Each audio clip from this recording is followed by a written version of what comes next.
Okay.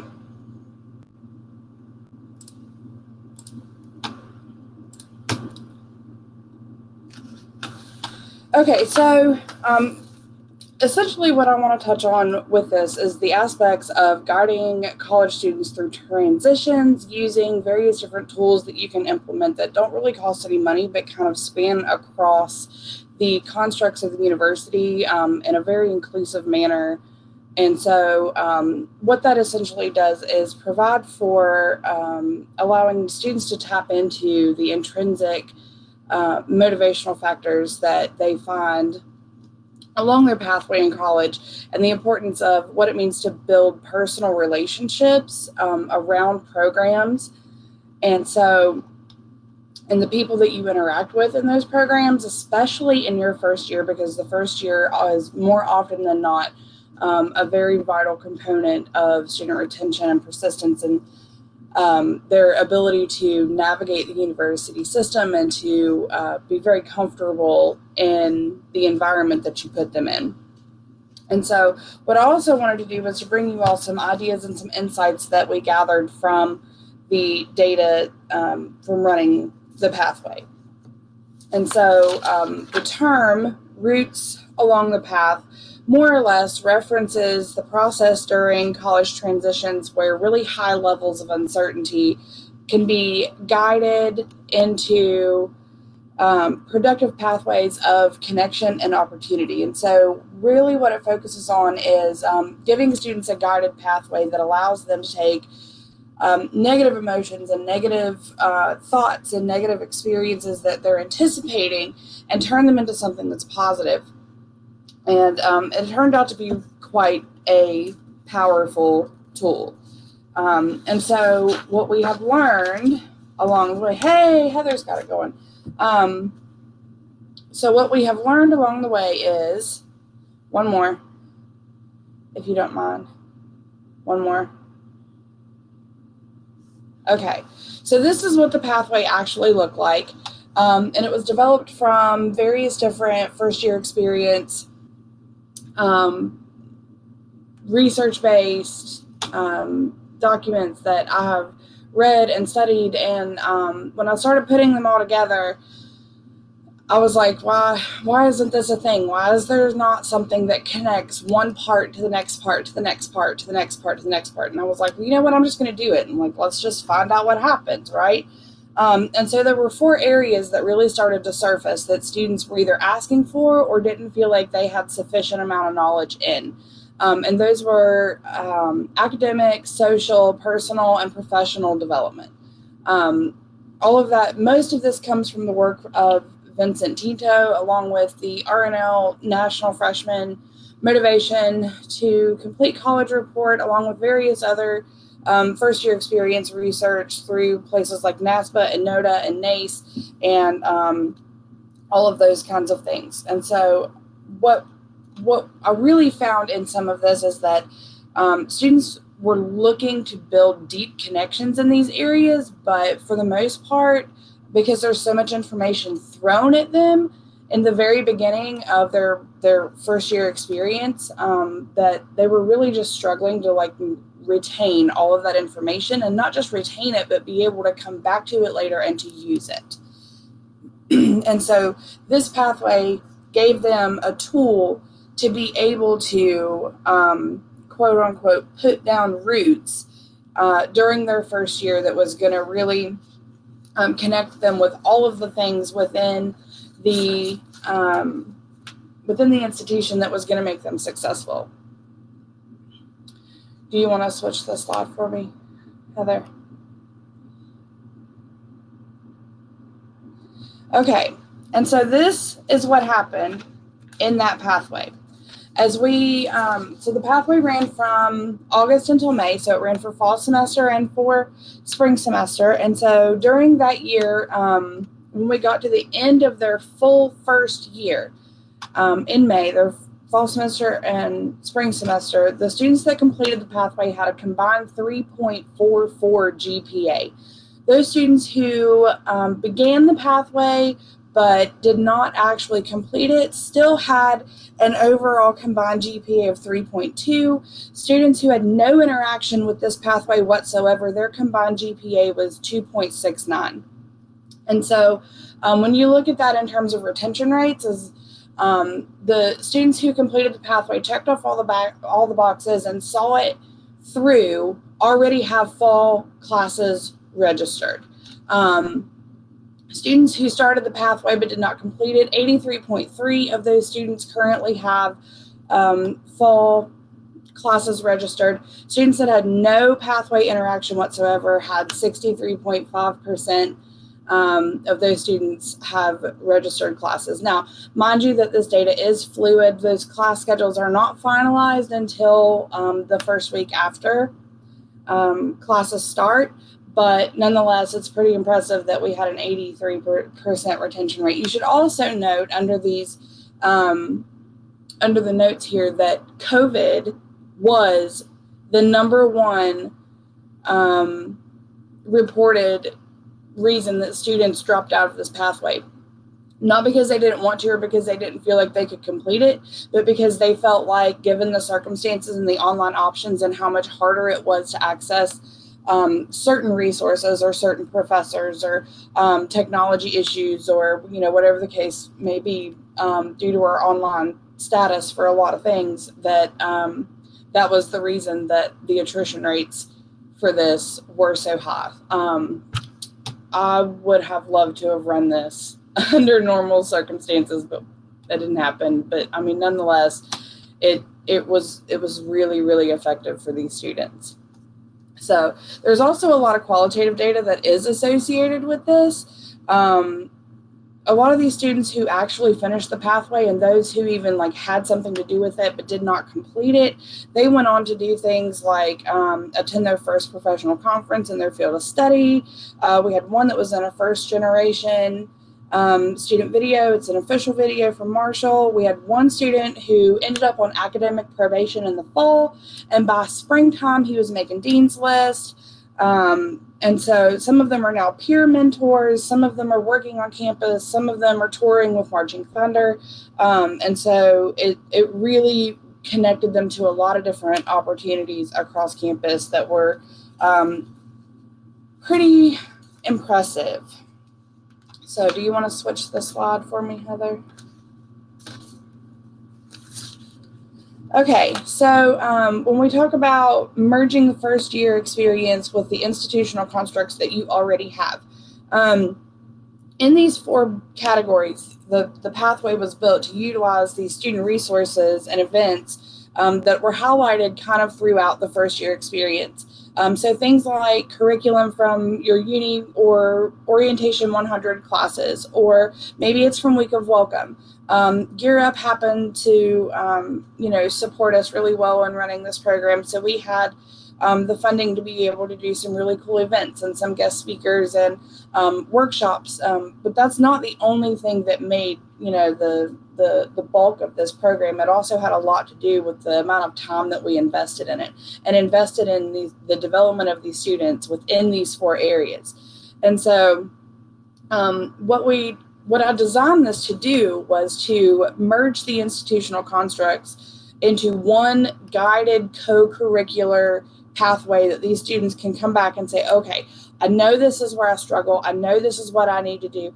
But at the same time, I know where to go to find help.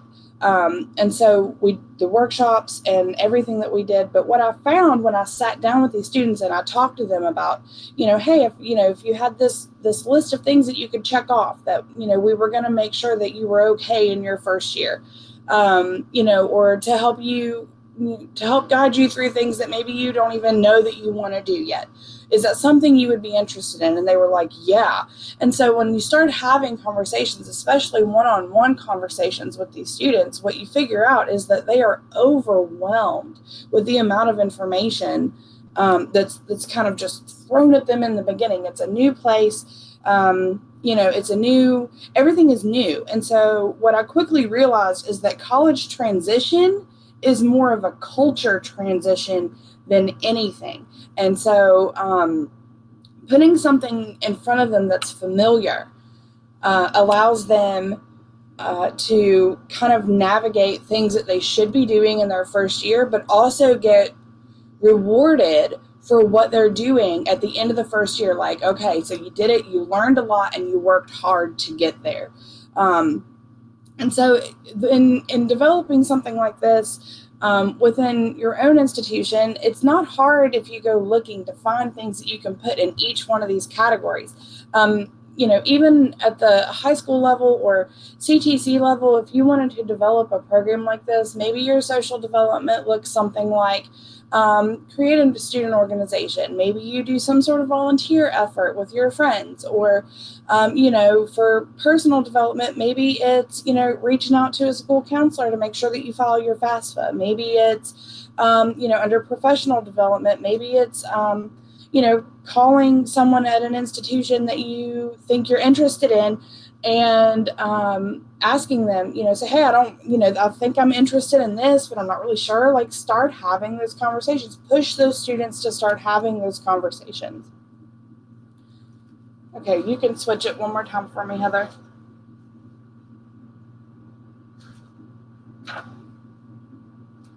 So this is what some of those events and things that we did look like.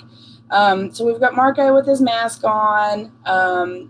You see the Marshall Mash that we did. These are students that had the awards at the end of the year. There were actually 2 more than that, but they could not attend. And so I think more than anything, especially towards the end of this, they were so happy to get to see each other and to interact with each other. But we've really pushed to try and create a sense of community amongst these students and to really integrate them into the various different aspects of the university.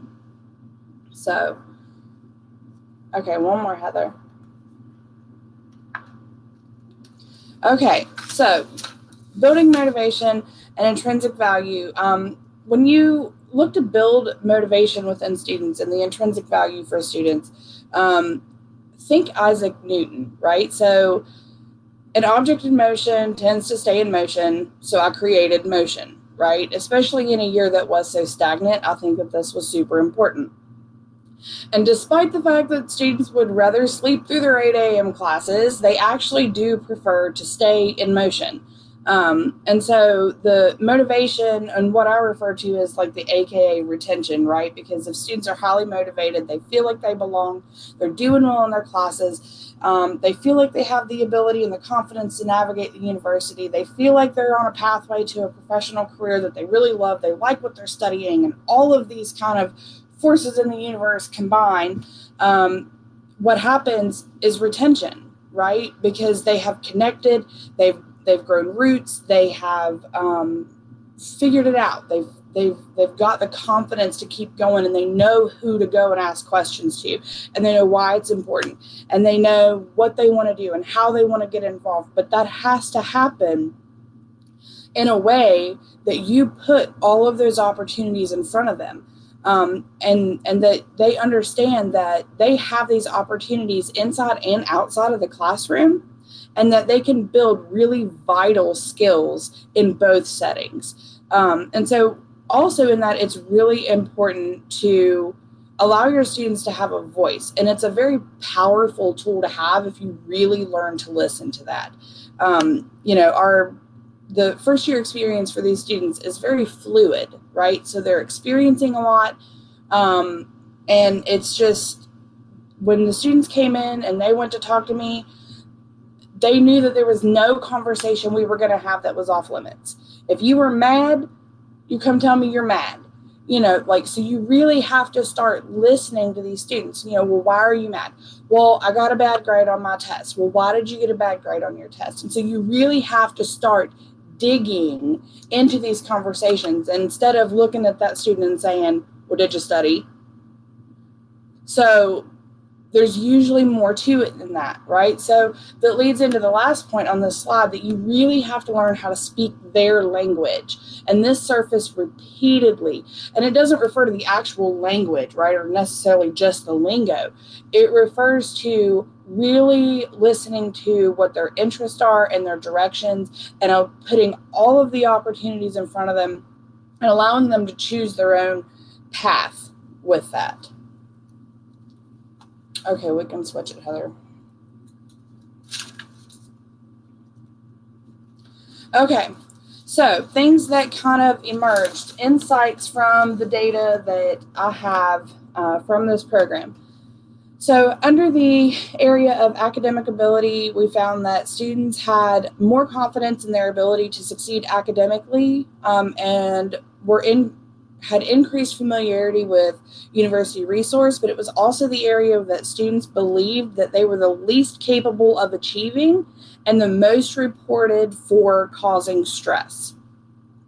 Under social capital or social development, students found that they had opportunities that they never knew about, things that they would have never tried before, even during COVID, that they were really excited that they got to do. But this was also the most reported area that was linked to anxiety and uncertainty. Professional connections and professional development. Every student that I worked with in this pathway needed assistance with understanding what their professional goals and pathway to that goal was.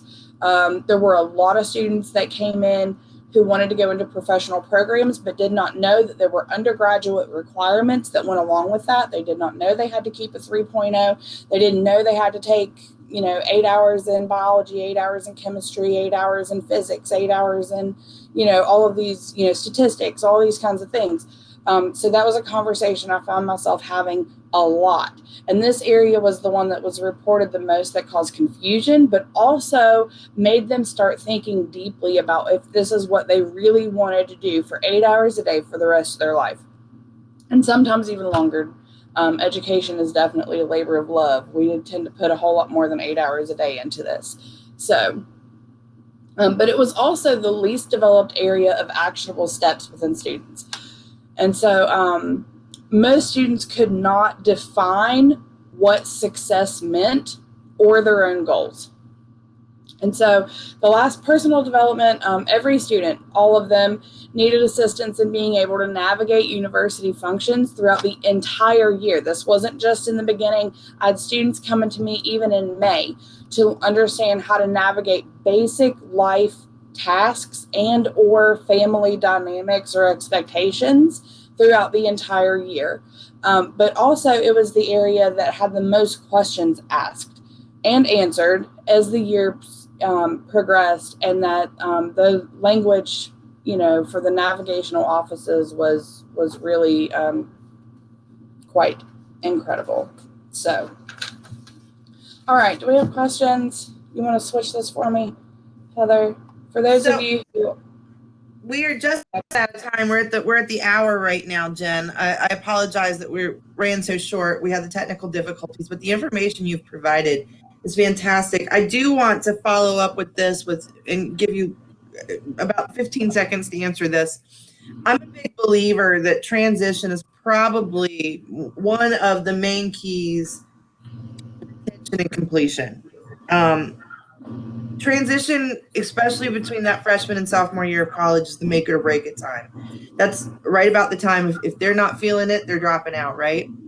And I do believe that transition and helping students find their place where they feel comfortable is the responsibility of the entire pipeline. Obviously, what you're doing at Marshall, other universities can do as well. They have transition programs. My question to you is, from a K-12 perspective, how can our K-12 teachers help support transition programs? I know I'm asking a very loaded question, especially when I'm like, you've got 10 seconds to answer this because people want to go have dinner right now. If you had one wish on your ask list, what would high school teachers be doing to help you guys out right now, and vice versa? What can you do to help them out to help our students get ready for this transition moment? Communicate. We have got to communicate. So if my email actually is on the last slide, we're doing a transition academy. I'm just going to put that out there, August 15th and 16th, but I cannot tell you how important it is for for people to communicate across whatever barriers it is that we have, whether it be K-12, whether it be, from institution to institution. I can't stress enough how important it is for people to start having these conversations about what do they need to know, what's going to help them, what can we put in front of them to make sure that this happens the right way. Because I really think that if you take the time to engage students in a conversation and the communication about what it is that's going to make them successful, and you get their buy-in for it, then 100 times over, we are going to be more successful at making them successful in education. Couldn't agree with you more. Jennifer, thank you so much for presenting today. For our attendees, thank you guys for being here with us and holding out during some technical difficulties that we have. We'll be back here tomorrow morning. It opens up at 8:30, but the first plenary is at 9. We have a jam-packed second day full of great learning opportunities. We hope to see you there. Like I said, thank you, Jen, for everything. And you guys have a wonderful evening. Bye, Good night, everyone. everybody. Thanks, Jennifer. You're welcome. Have a good night. All right, you too.